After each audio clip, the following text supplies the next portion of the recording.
Welcome back with another episode of Digital Pulse. Today, we're going on a deep dive into the world of model aviation, specifically the process of building and flying these mini aircraft. We've got excerpts from Skyward Soaring, a journey through model aviation basics to guide us. Oh, interesting. This book is chock full of interesting stories, like how the author's father used his model building skills to help train Navy gunners during World War II. Oh. They never managed to hit his planes. By the end of this deep dive, you'll have a good grasp of what you need to know to get started in this hobby. That's quite a testament to his skill. It speaks to the level of sophistication and realism that can be achieved in model aviation. Right, so first things first, let's talk about the sheer variety of model airplanes out there. Skyward Soaring mentions everything from static models you display to those that actually fly. Okay. You've got free flight gliders, control line planes that fly in circles tethered to you, and of course, the super popular radio-controlled aircraft. And within each of those categories, there's even more variety. For instance, you can find incredibly detailed scale replicas of historical aircraft. On the other end of the spectrum, you've got tiny indoor models designed to fly in confined spaces. Those need to be incredibly lightweight. And then there are the jet turbine-powered models, which are a whole different beast. Speaking of different, what about the materials used to build these things? It's not all just plastic, is it? Definitely not. The book highlights balsa wood as a classic material, and for good reason. It's been used for ages because of its amazing strength-to-weight ratio, which is perfect for beginners getting a feel for the hobby. Then you've got plywood for reinforcement, foam board for quick and easy builds, and even carbon fiber for those who want the strongest, lightest material possible for high-performance models. So let's say someone is totally new to this and wants to get started. How do you choose your first model? Seems like there are a lot of factors to consider. Yeah, absolutely. The book stresses the importance of matching your model to your skill level and what kind of flying you want to do. Are you thinking indoors or outdoors? Do you want a pre-built model, like a ready-to-fly RTF or almost ready-to-fly ARF? Or do you want a kit to build from scratch? There's a really charming anecdote in the book about the author is a little kid, maybe 4 years old, posing with his friend and a model plane they built with skis for landing on snow. It really shows how this hobby can capture the imagination early on. It's a hobby that's accessible at different levels. Speaking of accessibility, trainer models are a great place to start. They're designed to be stable and forgiving, so perfect for learning the ropes without getting frustrated. Okay, so let's say we've chosen our first model. Mm-hmm. What's the building process like? I'm picturing tiny pieces and lots of glue. You're not wrong. The book has detailed steps, but the main takeaway is to follow the instructions carefully and take your time. Precision is key here. It's not a race. Think of it like a 3D puzzle, but with the satisfaction of creating something that can actually fly. The book mentions some great tips for accuracy and durability too. Always double-check your measurements, and use tools like a ruler and calipers to be extra precise. And it's always smart to test-fit pieces before permanently gluing anything. It's amazing how these little details can make a big difference in how well your plane flies. Every step in the building process matters. All right, so our hypothetical plane is built. Now we need to actually get it up in the air. But before we do any flying, let's talk about aerodynamics. Ah, yes. The invisible forces that make flight possible. It might sound intimidating, but the basics are actually pretty straightforward. The book breaks it down into 4 main forces: lift, drag, thrust, and weight. I think most people have a general idea of what those mean, but can we relate them specifically to model airplanes? Absolutely. Let's start with lift. This is the force that gets your plane off the ground, and it's created by the shape of the wings, specifically the airfoil.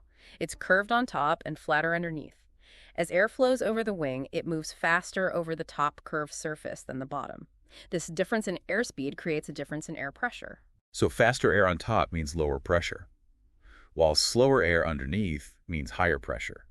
And that higher pressure underneath is what gives you lift. Right, exactly. It's like the wing is being pushed up from below and gently sucked up from above. That makes a lot more sense now. So what about drag? I know that's the force that resists movement, but how does that apply to a model airplane? Drag is caused by friction between the air and the surface of the plane. The smoother the surface, the less drag you'll have. That's why covering your model with smooth materials is so important. But I imagine the shape of the plane itself plays a role too, right? Absolutely. Streamlined designs like those found in many model airplanes are specifically meant to reduce drag and make the plane more efficient in the air. So drag is working against us, trying to slow the plane down. What's the force that's pushing it forward? That's thrust. And it's provided by the engine or motor, which turns the propeller. The spinning propeller pushes air backwards, which creates that forward motion. So thrust has to be greater than drag to actually get the plane moving. Makes sense. What about weight? I'm guessing that's pretty straightforward. It is. Weight is simply the force of gravity acting on the plane. It's always pulling the plane downwards. For your plane to fly, the lift generated by the wings has to be stronger than the downward pull of weight. It sounds like there's a delicate balance between all these forces. There definitely is. That's where the center of gravity comes in. It's the point where the weight of the plane is concentrated, and its location is really important for stability. Can you elaborate on that a bit? Sure. If the center of gravity is too far forward, your plane will be nose heavy and want to pitch downwards. Too far back and it'll be tail heavy and want to pitch upwards. You need to find the sweet spot for stable flight. Okay, so aerodynamics is clearly important. But before we send our hypothetical plane into the skies, there's one more thing we need to talk about from Skyward Soaring, right? Absolutely. No plane should leave the ground without a pre-flight checklist. Why is that so crucial? Think of it like checking your car before a road trip. You want to make sure everything is in good working order to avoid any mishaps. The book emphasizes checking the control surfaces, making sure your radio system is working properly, and confirming that your battery is fully charged. Those all seem pretty obvious, but I bet they're easy to forget when you're excited to fly. They are. The author even mentions the importance of checking weather conditions. He tells a story about his dad always waiting for calm conditions on Lake Superior before flying his seaplanes. Wind and visibility can make a huge difference in your flight. Well, it sounds like we're just about ready for takeoff. Almost. We've covered a lot of ground in this deep dive. Let's take a moment to digest all of this information before we move on to the actual techniques of flying a model airplane. Great idea. There's a lot to process here. We'll be back in a moment to continue our exploration of model aviation. All right, so we've covered the basics of model airplanes, from the different types to the materials they're made of, and even delved a bit into the fascinating world of aerodynamics. Now let's talk about what it takes to actually get one of these miniature marvels up in the air. Yes, let's get to the flying part. But before we launch into maneuvers and all that, let's talk about the actual process of flying a model airplane. Where do we even begin? Well, just like with building, the book emphasizes starting with the fundamentals. You'll need to get comfortable with basic techniques like takeoff, landing, and simple maneuvers before you attempt anything fancy. Makes sense. It's probably like learning to drive a car. You don't start out on the freeway. What are some of the key things beginners should focus on when they're first learning to fly? One of the most important things is understanding how the control surfaces work. Model airplanes typically have three main control surfaces: the ailerons, the elevator, and the rudder. Each of these controls a different aspect of the plane's movement. Okay, break it down for us. What does each control surface do? The ailerons are located on the trailing edge of the wings, and they control the roll of the plane. When you move the ailerons up and down, it causes the plane to bank left or right. So that's how you make turns. Exactly. Now, the elevator is located on the horizontal stabilizer at the back of the plane. It controls the pitch. Moving the elevator up and down causes the nose of the plane to pitch up or down, which makes it climb or descend. Got it. So ailerons for turning, elevator for climbing and descending. What about the rudder? The rudder is on the vertical stabilizer, also at the back of the plane, and it controls the yaw. Moving the rudder left or right causes the nose of the plane to yaw left or right, which basically means it's turning, like shaking your head no. So the rudder helps you adjust the heading, making sure the plane is pointing in the direction you want it to go. You got it. And by coordinating the use of all three control surfaces, you can maneuver the plane through the air and even perform some cool stunts once you've mastered the basics. It sounds like it takes a lot of coordination. I imagine this is where practice and patience really come in. Absolutely. Learning to fly a model airplane is a process just like learning any new skill. It takes time to develop the muscle memory and get a feel for how the plane responds to your inputs. The book actually touches on troubleshooting, which seems particularly helpful for beginners. What are some common flight issues people might run into, and how can they address them? One common problem is the plane constantly pitching up. This could mean the center of gravity is off and you'll need to adjust it. There's a whole section in Skyward Soaring about finding the right balance point. That makes sense. Any other common issues? Another one is the plane turning without any input. This could be a sign of a warped wing or a problem with the control linkages. Carefully inspecting the plane and making adjustments as needed can often solve these issues. This all goes back to the importance of pre-flight checks, right? Making sure everything is in tip-top shape before you even think about taking off. Precisely. A thorough pre-flight check can save you a lot of frustration and potential crashes down the line. Now, while we're talking about actually flying these model airplanes, the book mentions something called a catapult. Can you tell us what that is and why someone might use one? A catapult is basically a device that launches the plane into the air with more power and consistency than you could achieve by hand launching. It's especially useful for certain types of models like gliders or for flying in conditions where you need a quick and powerful launch like windy days. So it gives you that extra boost. Speaking of going above and beyond, Skyward Soaring has this fantastic story about the author's dad building a model airplane almost entirely from scratch. He called it the Privateer, and he even managed to fit an 8mm movie camera to it. That's a great example of the ingenuity and craftsmanship that you often see in model aviation enthusiasts. It's not just about assembling a kit, it's about pushing boundaries and creating something truly unique. It's inspiring to see that level of dedication. It is. And that story segues perfectly into our next topic, the world of model airplane competitions. Did you know that there are actual organized competitions for model airplane pilots? Really? I had no idea. Yeah. Tell us more about that. Model airplane competitions are quite popular with events happening at local, regional, national, and even international levels. There are different categories, but some of the most common include aerobatics, pylon racing, and scale modeling. Okay, let's break those down. What exactly do these competitions involve? Aerobatics is all about precision and skill. Pilots perform a sequence of maneuvers like loops, rolls, spins, and hammerheads, and judges score them on their accuracy and smooth execution. It's kind of like figure skating in the sky. That sounds incredible to watch. What about pylon racing? Pylon racing is a pure adrenaline rush. It's all about speed.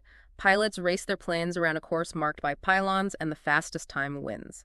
The planes used in pylon racing are often highly specialized and designed for maximum speed and maneuverability. And then there's scale modeling, which I think we've both found pretty intriguing.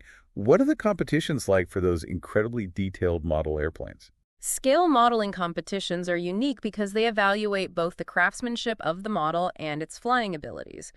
Judges look at how closely the model replicates the details of the real aircraft, and they also assess how well it flies. It's a demanding category that requires a lot of skill and dedication.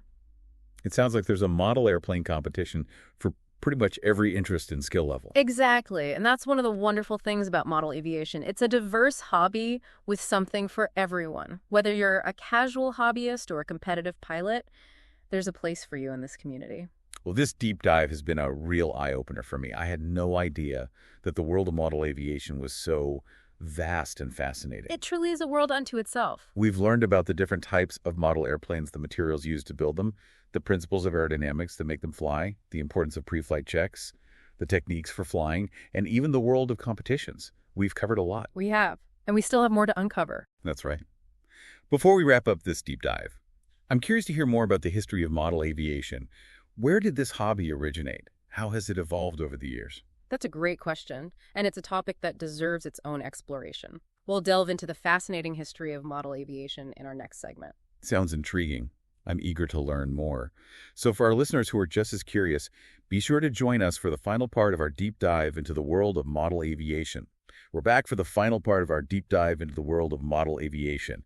We've covered a lot of ground already, from building and flying techniques to the surprisingly competitive world of model airplane competitions. It's been quite a journey. And as promised, we're going to wrap things up by taking a look back at the history of this fascinating hobby. I'm really curious about this. When did people first start building and flying model airplanes? Well, it might surprise you to know that model aviation has been around for centuries. The earliest forms of model aircraft can be traced back to ancient China, where people flew kites made from materials like silk and bamboo. So kites were the precursors to model airplanes. In a way, yes. They demonstrated the basic principles of aerodynamics and showed that it was possible to create objects that could fly. That's fascinating. But when did we move from simple kites to something resembling the model airplanes we know today? That happened gradually over time. During the Renaissance, inventors like Leonardo da Vinci experimented with designs for flying machines, including models. And in the 18th and 19th centuries, people started building and flying model gliders made from materials like wood and paper. So the idea of creating miniature versions of flying machines has been around for quite a while. But when did model aviation really take off as a hobby? That happened in the early 20th century with the invention of the internal combustion engine. Suddenly, it became possible to power model airplanes with small engines, which opened up a whole new world of possibilities. So that's when model airplanes went from gliding to powered flight. What a game changer. It was, and as technology progressed, so did model aviation. The development of radio control in the mid-20th century was another huge leap forward. It allowed pilots to control their model airplanes remotely, which led to the development of more complex and sophisticated designs. That makes sense. Radio control must have revolutionized the hobby. Absolutely. And the innovations haven't stopped there. In recent decades, we've seen the rise of electric-powered model airplanes, which are quieter, cleaner, and easier to maintain than their gas-powered counterparts. We've also seen the development of incredible 3D printed models and the use of advanced materials like carbon fiber, which push the boundaries of what's possible in terms of performance. It's amazing to see how model aviation has evolved over time, from those early kites to the high-tech models we see today. But throughout all these changes, one thing has remained constant: the passion and ingenuity of the people who build and fly these miniature marvels. Couldn't have said it better myself. Model aviation is a hobby that attracts people from all walks of life, united by their fascination with flight and their desire to create something truly unique. Well, I think we've given our listeners a fantastic overview of the world of model aviation, from its humble beginnings to the incredible feats of engineering and artistry we see today. I hope so. And perhaps we've even inspired a few people to give it a try. Who knows? Maybe there's a future model aviation champion listening right now. That would be wonderful.